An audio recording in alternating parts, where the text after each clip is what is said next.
Hello everyone, welcome to Dexter cam. आज हम लोग बात कर रहे हैं डेक्स्टर टेस्ट सीरीज के पेपर 1 के डिस्कशन के बारे में। तो इस डिस्कशन में हम लोग क्वेश्चंस को करेंगे, साथ साथ उसका तरीका ही बताएंगे कि एग्जाम हॉल में तुम्हें कैसे इसे करना चाहिए। और तुम लोग कमेंट करके जरूर बताना कि हाँ सर, ये दिक्कत हुई क्वेश्चन में, इस क्वेश्चन में इस तरह की प्रॉब्लम हुई और मेरे इतने नंबर बन रहे हैं। मैंने एनालिसिस वीडियो पहले से ही डाल दी है कि पेपर को कितना एनालाइज करके उसमें परफेक्ट स्कोर या एवरेज स्कोर कितना आना चाहिए था। ठीक है, तो स्टेट ऑफ पेपर डिस्कशन करते हैं। बाकी पीवाईक्यूज वगैरह तुम्हें मिल ही जाएंगे सारे। कहाँ पे मिलेंगे वो dextercam.in/courses पे जाके पीवाईक्यूज मिल जाएंगे।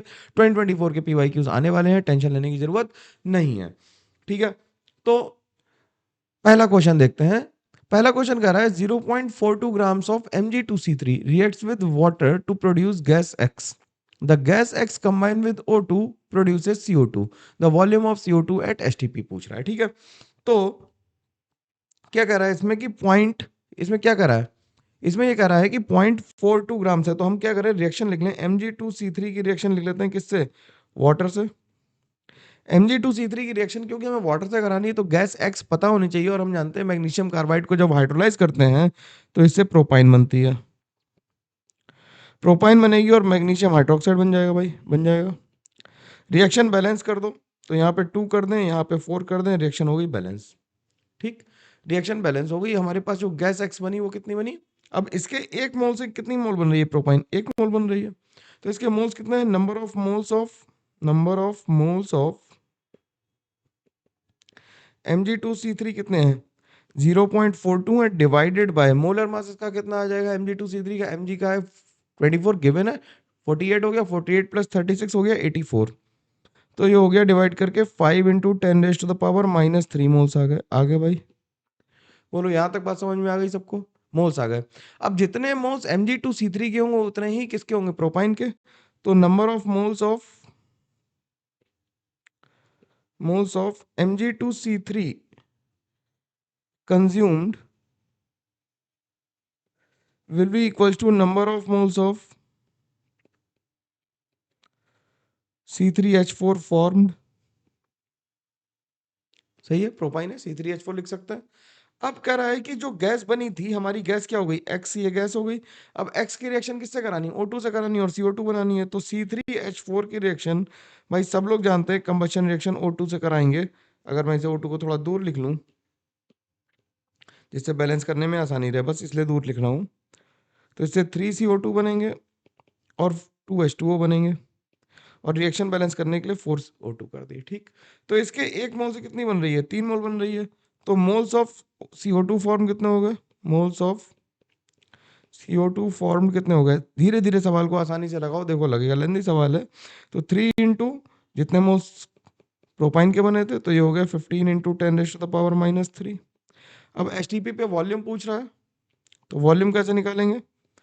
वॉल्यूम एट STP कितना हो जाएगा, 1 मोल का वॉल्यूम कितना होता है 22.4 लीटर। तो वॉल्यूम एट STP, और क्योंकि हमें आंसर ml में दिया हुआ है इसलिए हम क्या करेंगे, इसे 22,400 से मल्टीप्लाई करेंगे, डेसिमल से हटाएंगे, तो ये 15 × 22.4 आ जाएगा।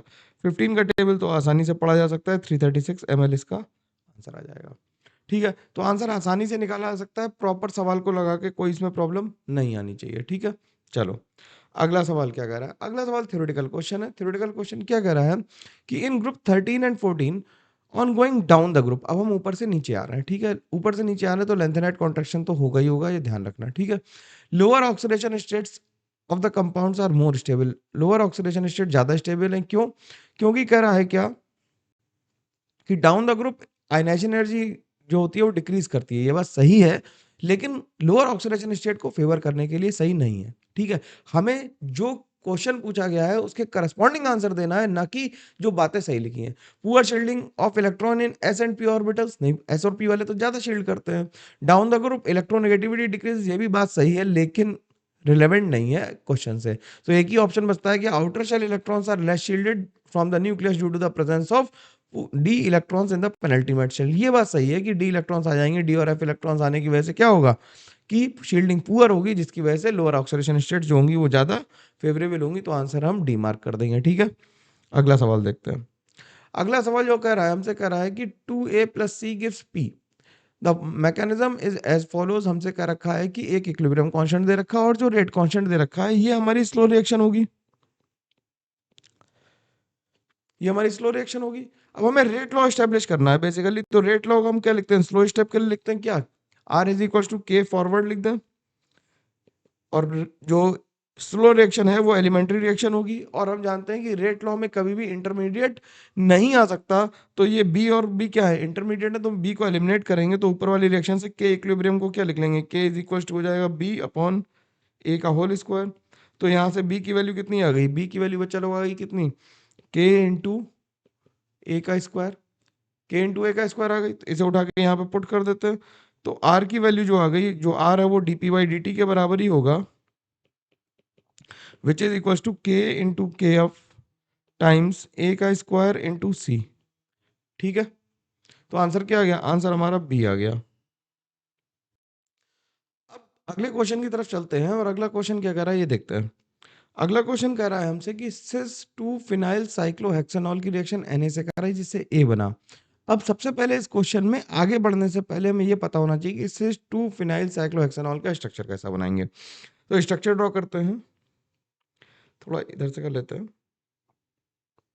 तो सिस बनाना है तो दोनों को हमने मान लेते हैं वेज पे रख लिया, तो ये हो गया सिस 2 फिनाइल साइक्लोहेक्सेनॉल, ये 1 2, ठीक है। इसकी रिएक्शन Na से कराई, अब Na क्या करेगा, एसिटिक एसिड से रिएक्शन करेगा, एसिडिक एसिड से रिएक्शन करेगा, कायरल सेंटर पर रिएक्शन नहीं हो रही है इसलिए ONA आ जाएगा, ठीक। फिर उसके बाद CH2 से रिएक्शन हो रही है, CH2 से रिएक्शन हो रही है, तो CH2 से रिएक्शन होगी तो ऑक्सीजन का लोन पेयर इस पर अटैक करेगा, ये इधर चला जाएगा।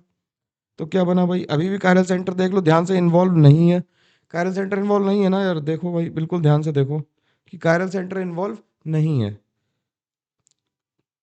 यार मैं सोच रहा हूँ कि इसमें कर्सर आ जाए तो सही रहे, मेरे को बार बार नीचे नहीं देखना पड़ेगा, करते हैं इसकी कुछ व्यवस्था, ठीक। अब क्या बन गया, ये बन गया था हमारा क्या, ये बन गया था ए, यहाँ तक बन गया बी। अब इसकी रिएक्शन हमने कराई CH3 आई से, CH3 आई कराई तो सल्फर ने इस पर अटैक किया और ये इधर चला गया, तो ये बन गया क्या, सी बन गया हमारा जेंथेट। जेंथेट किन्हें कहते हैं, जो सल्फोनिक एस्टर्स होते हैं उन्हें हम जेंथेट्स कहते हैं। तो ये ऑक्सीजन था, अभी भी कायरल सेंटर पे कोई रिएक्शन नहीं हुई है, ध्यान से देख लो, कायरल सेंटर इन्वॉल्व नहीं है रिएक्शन में, ठीक। अब इसे कह रहा है इसकी पायरोलिसिस करी, इसे हीट किया तो ये सिन एलिमिनेशन करेगा, कैसा करेगा, सिन एलिमिनेशन करेगा। अब सिन एलिमिनेशन करने के लिए बच्चा लोगों, यहाँ पे तो एंटी में एच है, यहाँ पे है सिन में एच, तो ये क्या करेगा, यहाँ से एच लेगा, ये इधर आएगा और इसे निकाल देगा।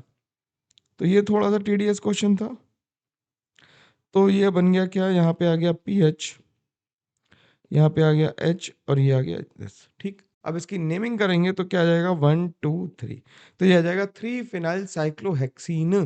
तो 3 फिनाइल साइक्लोहेक्सीन का आंसर ए आएगा, तो हम इसे ए मार्क कर देंगे, ठीक है। चलो अगला क्वेश्चन देखते हैं। अगला क्वेश्चन कह रहा है कि एक्स की रिएक्शन डाइल्यूट H2SO4 से हुई, वाई गैस निकली जिसकी इरिटेटिंग स्मेल है, ठीक है, और उसकी K2CR2O7 के साथ रिएक्शन कराने से ग्रीन बना। अब तुम्हें जो ऑप्शन दिए उनमें सल्फर ज्यादा दिए हुए हैं, देखो है ना, तो सल्फर से ही शुरुआत कर लेते हैं। तो ये क्या रहा होगा, इनिशियली ये रहा होगा कि SO3 2- से रिएक्शन कराई गई होगी इसकी, SO3 2- की रिएक्शन डाइल्यूट H2SO4 से जब कराएंगे तो SO2 गैस निकलेगी, तो ये y हो गया, ये x हो गया।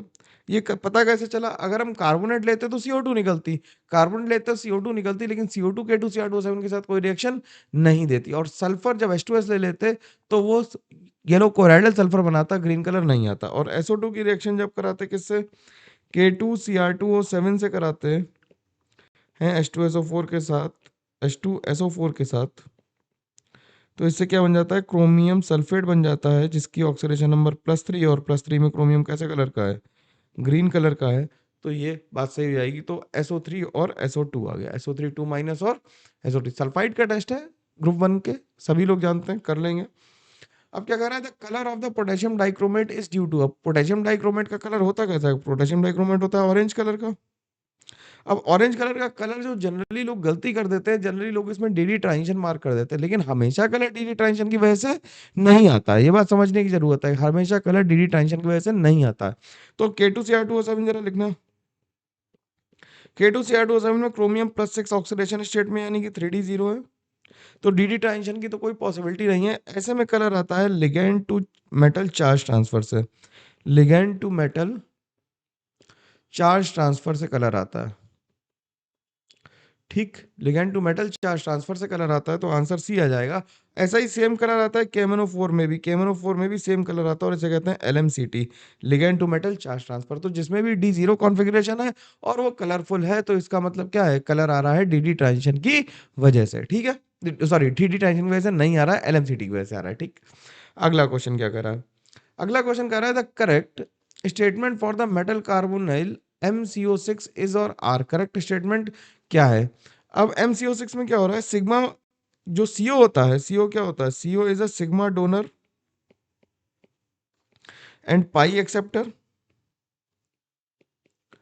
सिग्मा डोनर होता है, पाई एक्सेप्टर होता है, और CO क्या करता है, सिनर्जिक बॉन्डिंग करता है। क्या करता है, सिनर्जिक बॉन्डिंग करता है। अब सिनर्जिक बॉन्डिंग करता है, तो पहला कोई ऑप्शन देखते हैं, कहता है कि sigma bonding electrons are donated to CO group by CO group to the metal. बिल्कुल, सिग्मा डोनर है और पाई एक्सेप्टर है, तो p pi d pi back bonding occurs from the filled metal orbitals. ये भी बिल्कुल सही बात है। कह रहा है p pi d pi back bonding makes CO bond stronger, तो जब भी मेटल से बॉन्डिंग होगी तो डबल बॉन्ड करेक्टर आ जाएगा। समझो ऐसे सिंपल कि मेटल था और इसने इसे इलेक्ट्रॉन दिए, तो ये क्या करेगा, ये स्ट्रॉन्ग कर देगा MCA बॉन्ड को, तो बिल्कुल सही बात है। और कह रहा है CO bond length is greater in CO, नहीं, स्मॉलर होगी, क्योंकि जब भी बैक बॉन्डिंग होगी तो बॉन्ड लेंथ CO की क्या इंक्रीज करेगी, तो आंसर जो आ जाएगा वो 1 2 3 आ जाएगा, तो आंसर हम डी मार्क कर देंगे। ठीक है, क्लियर है, आसानी से बात समझ में आ रही, डी मार्क करना कोई दिक्कत की बात नहीं है। यहाँ तक सब लोग कनेक्टेड हैं भैया। ये टेस्ट सीरीज तुम्हारे स्कोर को, मेरी बात मानो, लिख के ले लो मेरे से, तुम्हारे स्कोर को कम से कम 30 से 40% तक इंप्रूव करेगी, अगर तुमने शिद्दत के साथ इस टेस्ट सीरीज को अटेम्प्ट किया और अच्छे से सवाल लगाए, तो मेरी बात पूरी मानोगे तो पूरा फायदा मिलेगा। ठीक है, अगला सवाल क्या कह रहा है, अगला कह रहा है which of the following is Howarth projection of alpha D glucopyranose. अब अल्फा डी ग्लूकोपाइरेनोज के लिए पहले हमें क्या बनाना पड़ेगा, ग्लूकोज बनाना पड़ेगा। तो ग्लूकोज बना लेते हैं। ग्लूकोज का स्ट्रक्चर भाई लोगों सबको याद होना चाहिए, कोई उसमें ऑप्शन की बात है ही नहीं। ग्लूकोज का स्ट्रक्चर सबको याद होना चाहिए। ठीक है, तो ये डी ग्लूकोज है, ये क्या है, डी ग्लूकोज है। अब इसके पांचवें कार्बन से क्या होता है, इस पे अटैक होता है, ये हेमीसाइडल कार्बन बन जाता है। तो अल्फा फॉर्म में क्या होता है कि OH नीचे होता है और बीटा फॉर्म में OH ऊपर होता है। तो इसमें OH को नीचे कर दिया, H ऊपर कर दिया। अब ये कार्बन हमारा पहला कार्बन है, ये पहला है। अब दूसरे कार्बन से 2 3 4 5, ठीक, तो 2 3 4 5 ऐसा देखो। ठीक है, तो इनमें हम क्या करेंगे, इनमें मैं अगर इन्हें हटा दूं यहां से, इनमें जो भी राइट में है उसे कहाँ लिखेंगे, नीचे लिखेंगे। जो भी चीज राइट में उसे नीचे लिखो। तो पहला OH राइट में, नीचे लिख दिया। फिर H राइट में है, नीचे लिख दिया। फिर OH राइट में है, नीचे लिख दिया। अब H बचा और CH2OH बचा, तो CH2OH बड़ा ग्रुप है, उसे रिंग के बाहर लिखो और H को अंदर लिख दो। तो ऐसा ऑप्शन अगर तुम मिलाने की कोशिश करेगा, तो मिलाने की कोशिश करने के बाद ये पता लगेगा कि जो आंसर आ रहा है वो हमारा ए आंसर आ रहा है। कौन सा आंसर आ रहा है, ए आंसर आ रहा है। ठीक है, अगला सवाल क्या कह रहा है, अगला सवाल स्टेटमेंट टाइप क्वेश्चन है। कह रहा है कि NO is a neutral oxide. बिल्कुल, कौन कौन से न्यूट्रल ऑक्साइड होते हैं, NO है, H2O है, CO है और N2O है। ये क्या है, ये चार ही न्यूट्रल ऑक्साइड हैं, बाकी कोई भी न्यूट्रल ऑक्साइड नहीं है। ये क्या है, न्यूट्रल ऑक्साइड्स हैं। ये क्या है, न्यूट्रल ऑक्साइड्स हैं। कह रहा है NO combines with oxygen to form nitrogen oxide. बिल्कुल सही बात है, नाइट्रोजन डाइऑक्साइड। तो NO प्लस हाफ O2 मिलके क्या बन जाएगा, NO2 बन जाएगा। और ये एसिड रेन और HNO3 की जो प्रोसेस है बनाने की, उसमें भी काम आता है। तो ये दोनों स्टेटमेंट सही हैं, तो both statement are true, the answer will be A. बात मेरी समझ में आ रही होगी, आई होप इसमें किसी को कोई प्रॉब्लम होगी नहीं। ठीक, अगला सवाल, अगला सवाल कह रहा है कि हमें KOH के साथ एक एल्डिहाइड और एक कीटोन दिया हुआ, उसे हीट करना है। तो ये तो समझ में आ रही है कि ये क्रॉस एल्डोल है। सबसे पहले दिमाग में बात आनी चाहिए क्रॉस एल्डोल की। अब क्रॉस एल्डोल हो रही है, तो एसिडिक एच कहाँ से निकालेंगे, एसिडिक एच हम लोग निकाल लेंगे कहाँ से, जहाँ पे एसिडिक एच ज्यादा है, तो कहाँ पे एल्डिहाइड वाला एसिडिक ज्यादा है, तो यहाँ से OH माइनस आया, इसने H को लिया, यहाँ पे निगेटिव आ गया। अब ये निगेटिव चार्ज क्या करेगा, ये निगेटिव चार्ज रेजोनेंस भी करेगा, इनोलेट भी बना सकता है, और डायरेक्टली जाके इस पे अटैक कर दे। जब इस पे अटैक किया, तो क्या बन गया भाई, जरा ध्यान से देखना, ये O माइनस आया और CH2 CHO आया। अब ये O माइनस वापस आके इस रिंग को खोल देगा, क्योंकि 3 मेंबर की रिंग जो होती है वो सारे अनसैचुरेशन के टेस्ट देती है, आराम से रिंग ओपनिंग हो जाएगी। तो जो बना कंपाउंड बना कि CH2 पे आ गया minus CH2 C double bond O CH2 COH आ गया। फिर ये वाटर से H ले लेगा और हीट करने से इसे कोई फर्क नहीं पड़ता, तो ये बन गया बीटा कीटो एल्डिहाइड। ठीक, तो ऐसा आंसर जो आ रहा है वो आंसर हमारा ए आ रहा है, तो हम ए को मार्क कर देंगे और हम सवाल से आगे बढ़ जाएंगे। ठीक है, अगला सवाल क्या कर रहा है, अगला कर रहा है इन PO3 minus the bond order of PO bond and the formal charge on oxygen respectively. अब देखो PO3 माइनस पे अगर हमें बॉन्ड ऑर्डर निकालना हो तो पहले PO3 माइनस का स्ट्रक्चर बना लेंगे। PO3 माइनस का स्ट्रक्चर, तो बॉन्ड ऑर्डर का फॉर्मूला क्या होता है भाई, बॉन्ड ऑर्डर का फॉर्मूला तो हम लोग पता है ना, bond order is equal to होता है number of total bonds upon number of sigma bonds. अगर हमें पॉलीएटॉमिक मॉलिक्यूल्स में निकालना होता है तो बॉन्ड ऑर्डर का फॉर्मूला, ये हम लोगों को कितने लोगों को पता था ये फॉर्मूला, बताना जरा, या नहीं पता था तो भाई तुम्हें नोट्स देखने की जरूरत है, रिवाइज करने की जरूरत है। तो टोटल बॉन्ड हो गया 5 डिवाइड बाई 4 हो गया, तो 1.25 आ गया। तो इससे तो आंसर एक ही आ रहा है सी, लेकिन हमें फॉर्मल चार्ज भी निकालना है। अब 3 फॉर्मल चार्ज हम कैसे निकालें, फॉर्मल चार्ज देखो कैलकुलेट करने के बहुत तरीके हैं, लेकिन अगर तुम ध्यान से देखो तो 4 ऑक्सीजन पे 3 निगेटिव चार्ज है, तो 4 ऑक्सीजन है और 3 निगेटिव चार्ज, तो 3/4 कर दें तो हर ऑक्सीजन पे कितना डिस्ट्रीब्यूट होना चाहिए था, 0.75 डिस्ट्रीब्यूट होना चाहिए था माइनस का। तो आंसर हमारा सी ही सही रहेगा। ठीक है, अगले सवाल पे चलते हैं। अगला सवाल कह रहा है the rate determining step in the reaction of CH4 with Cl2 is. तो जो रेट डिटरमाइनिंग स्टेप होती है क्लोरीनेशन में वो क्या होती है, देखो ये तो रिएक्शन होती नहीं है, एच रेडिकल तो बनता ही नहीं है, ये तो टर्मिनेशन है, ये क्या है, ये तो टर्मिनेशन स्टेप है, ये भी नहीं हो सकती, ये इनिशिएशन है, इनिशिएशन स्टेप भी नहीं हो सकती, ये प्रोपगेशन स्टेप है, ये प्रोपगेशन स्टेप है, तो यही क्या है हमारी, यही हमारी क्या है, रेट डिटरमाइनिंग स्टेप। ये तो होती ही नहीं, एच रेडिकल हम लोग कभी नहीं बनाते हैं। ठीक है, हाईली एंडोथर्मिक होती। अगला क्वेश्चन क्या कर रहा है, the total number of alkenes including geometrical isomers possible by dehydrobromination of 3 bromo 3 cyclopentyl hexane. तो 3 ब्रोमो 3 साइक्लोपेंटाइल हेक्सेन अगर हमें बनानी है तो यहाँ पे एक लगा देते हैं क्या, साइक्लोपेंटाइल, ठीक, और यहीं पे लगा देते हैं ब्रोमीन, और इसका नंबरिंग कर लेते हैं 1 2 3 4 5 6। तो ये मैंने जो कंपाउंड था वो बना दिया।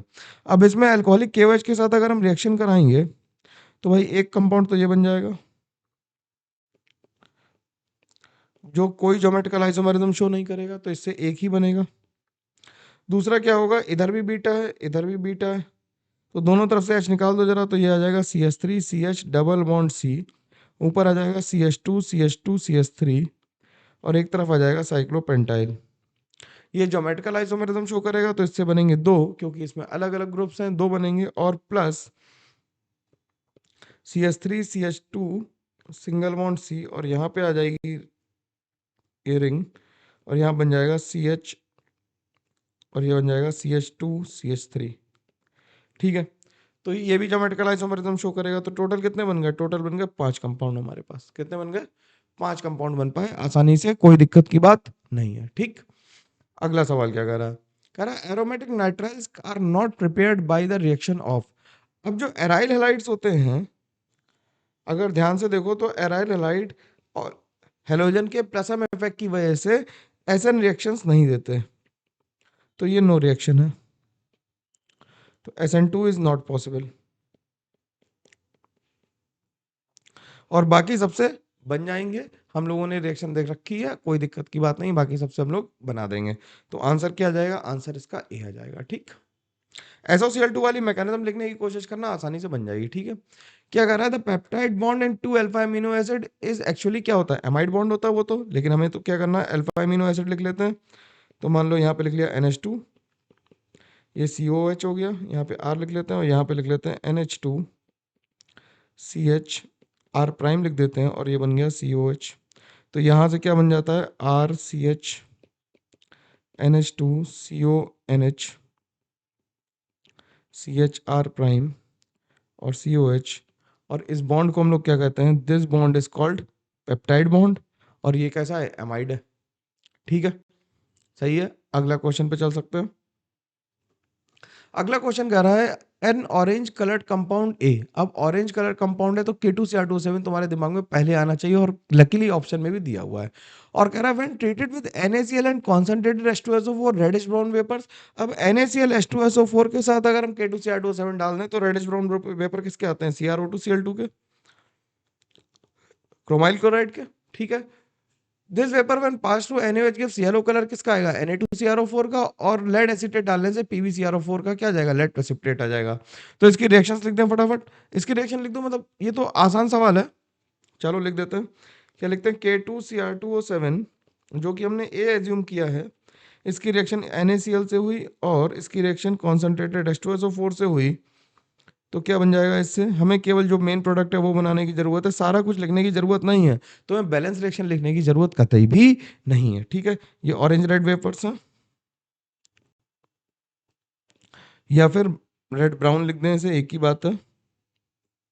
ठीक, वेपर्स हैं, क्रोमाइल क्लोराइड बन गया। अब इसकी रिएक्शन किससे हुई, NaOH से हुई, और NaOH से होके क्या बन गया, Na2CrO4 बना। Na2CrO4 कैसे कलर का है, येलो कलर का सोल्यूशन है, और Na2CrO4 क्या है, C है। और इसकी रिएक्शन फिर किससे कराई, इसकी रिएक्शन कराई Pb एसीटेट से। तो जो PbCrO4 का येलो PPT आएगा वो D आ जाएगा।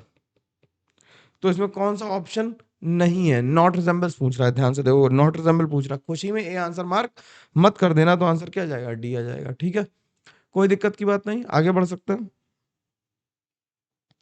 अगला सवाल क्या कह रहा है, अगला सवाल कह रहा है the correct order of equivalent conductance eight infinite dilution of LiCl NaCl and KCl।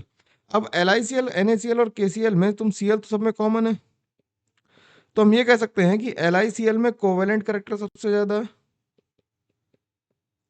Covalent character highest है, फजांस रूल। और Li का साइज स्मॉलेस्ट है, स्मॉलेस्ट साइज। तो हाईएस्ट क्या होगा, स्मॉलेस्ट साइज होने की वजह से हाईएस्ट क्या होगा, हाईएस्ट हाइड्रेशन होगा। तो मूवमेंट क्या हो जाएगा, मूवमेंट जो होगा वो स्लो हो जाएगा, मूवमेंट स्लो हो जाएगा, यानी कि LiCl सबसे कम कंडक्शन करेगा और KCl सबसे ज्यादा करेगा। ठीक, अगले सवाल पे चलते हैं।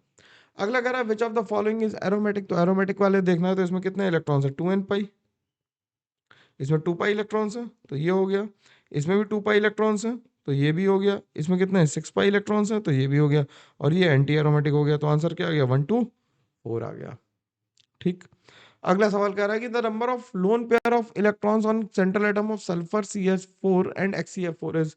तो SF4 कैसे बनाएंगे, SF4 ऐसे बनाएंगे, सल्फर के आउटर मोस्ट में कितने इलेक्ट्रॉन थे, 6, तो एक लोन पेयर सल्फर के पास बचा। कार्बन के पास तो 4 इलेक्ट्रॉन थे, चारों बॉन्ड बन गए, तो कोई लोन पेयर नहीं, तो इस पे 0 आ गया, इस पे 1 आ गया। और Xc के पास कितने लोन पेयर आएंगे, Xc के पास 8 इलेक्ट्रॉन थे, 4 बॉन्ड बन गए, तो 4 इलेक्ट्रॉन बचे, यानी कि 2 लोन पेयर बचे, तो 102 आंसर आ गया। ठीक है, अगला सवाल देखते हैं। अगला सवाल कह रहा था IUPAC name of the complex is. तो पहले ऐसे क्वेश्चन में क्या करते हैं, IUPAC नेम लिखने के लिए सबसे पहले ऑक्सीडेशन नंबर निकाल लेते हैं। तो ऑक्सीडेशन नंबर इसकी कितनी आ गई, कोवर्ट की आ जाएगी oxidation number X plus -1 plus 5 into 0 -2 is equal to 0, तो X की वैल्यू आ गई 3। तो 2 वाले ऑप्शन तो गलत हो गए, अब 3 वालों को चेक करना है। तो पहले क्या लिखेंगे, पेंटा एमाइन लिखेंगे, क्योंकि अमोनिया दे रखा है, तो पेंटा एमाइन आएगा, और फिर नाइट्राइटो एन आएगा, तो आंसर क्या आ गया, डी आ गया। ठीक है, अब हम लोग सब्जेक्टिव क्वेश्चंस पे चल सकते हैं, गुड टू गो है, बिल्कुल आसानी से समझ में आ रही बात। चलो अगला सवाल देखते हैं।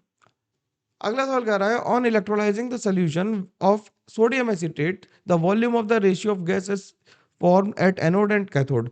तो जब इसकी इलेक्ट्रोलिसिस करते हैं तो कैथोड एनोड पे रिएक्शन हमने कोलवेज इलेक्ट्रोलिसिस में लिखी है, लेकिन इस बार मैं डायरेक्टली अगर लिख दूं तो इससे क्या बनता है, इससे बनता है CH3 plus twice CO2 plus H2 plus NaOH। ये दोनों गैसेस बनी कहाँ पे, ये दोनों बनी एनोड पे, और ये बनी कहाँ पे, कैथोड पे। तो वॉल्यूम ऑफ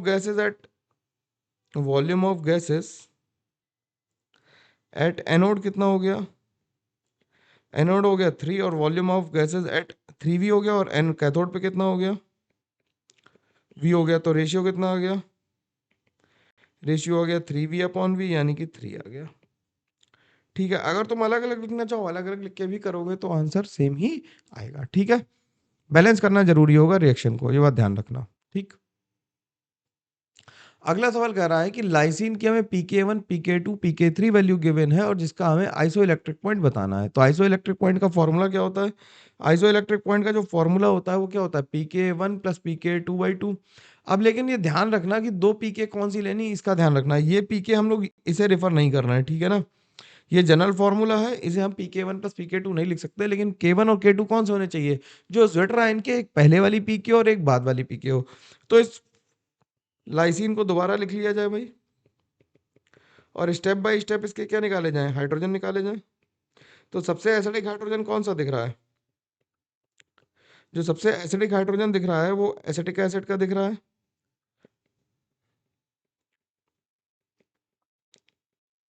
ठीक है ना, और ये NH3 प्लस आ गया। ठीक, अब K2 ले लेते हैं, pK2 में क्या निकलेगा, नीचे वाले से H निकल जाएगा क्योंकि वो ज्यादा एसिडिक है। तो ये क्या बन गया, CH2 NH2, और यही हमारा क्या बन गया, ये हमारा ज्वेटराइन बन गया, ये क्या बन गया ज्वेटराइन। और इससे फिर pK3 लिख दिया। तो हमने क्या कहा था, ज्वेटराइन के राइट और लेफ्ट वाले हम दो pKs का यूज करेंगे और आंसर निकाल देंगे। ये NH2 है, तो इसमें कौन सा यूज होगा, Pi की वैल्यू किसके बराबर हो जाएगी, pK2 प्लस pK3/2। ठीक, अब pK2 की वैल्यू कितनी दे रखी देख लो, 8.95 प्लस 10.53 डिवाइडेड बाई 2, तो ये आ गया 8 4 और ये आ गया कितना 19 डिवाइडेड बाई 2, तो आ गया 9.74। ठीक, तो 9.74 आ गई इसकी Pi।